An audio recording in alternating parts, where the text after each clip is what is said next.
My first experience with flying was when I was a younger kid, probably around like 10 or so. We used to go to North Carolina to see my grandparents, and my mom and I, we would usually just take a plane.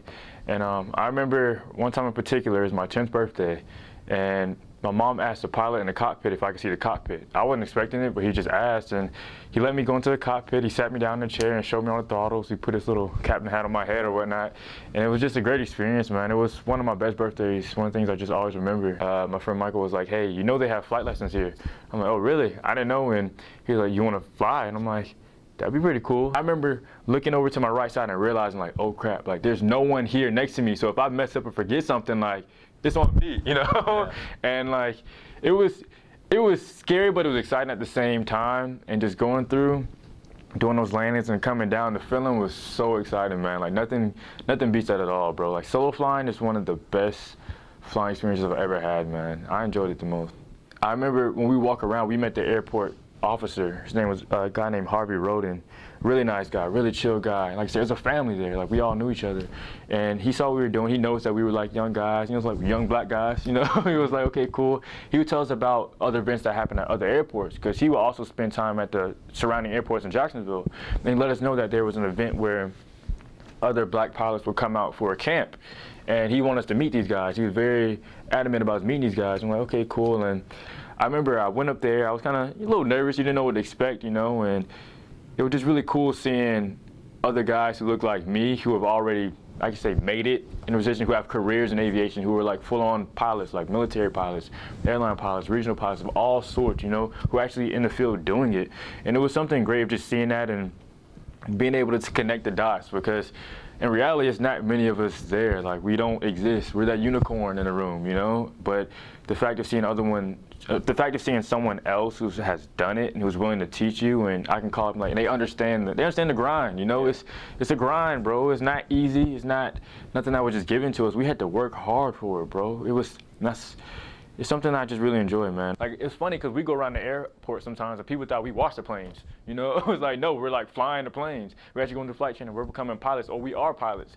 It was funny because we'll go to different events at different airports, and people will look at us like, well, what do you do, this and that, and then we tell them like, we're pilots. Like, their whole demeanor just changes. They just kind of pause like, whoa, like, you guys are pretty young, you know, and they're surprised because they automatically think something that's not true, or they assume different things, and we try to defy those assumptions, man, and just do what we were there to do. And we weren't just black, but we were young. We're usually like the youngest people there. Like, we're 15, 16. Most people are like, average around like 50, you know, 40, 50, 60, you know, but we were the young guys. So when they had events at the airport, we would still come, you know, get to meet people and this and that.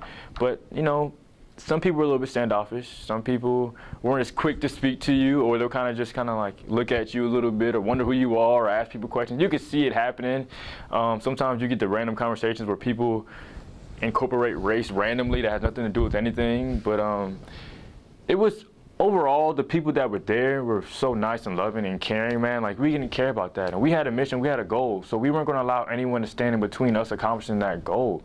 You know, like, we were there to get our license. We were there to become pilots, first and foremost. It wasn't a matter of you hated me or disliked me or whatnot. We did what we knew was right. We handled our business. We were very respectable. It was about how we carried ourselves. That's the biggest thing. I'll never forget, when we first started flying, Mike was asked us aside, and he said, I want you guys to present yourself in a very mannerable way, so that way people are willing to accept you. You know, if I went out to the airport with my pants hanging down and looking a certain way, people automatically stereotype me and dismiss me and wouldn't even care about it. But I remember we would literally come to school and dress up. Like, we would come to school with like a nice dress shirt, clean, iron, tucked into our pants, nice khaki pants, nice shoes, not white socks with dress shoes, you know. I remember Michael did that one time, kind of funny. His dad got to him about that. But he was very stern about what we wore there, you know, because he didn't want us to be put into a box. You know, that's the biggest thing. And I remember that's something I always thought about in high school. I didn't want to be placed into a box. You know, I felt limitless. I was like, I can do whatever I want to do. If I set my mind to it, I can accomplish anything I want to. And I refuse to allow anyone to put me in a box and tell me what I can't do.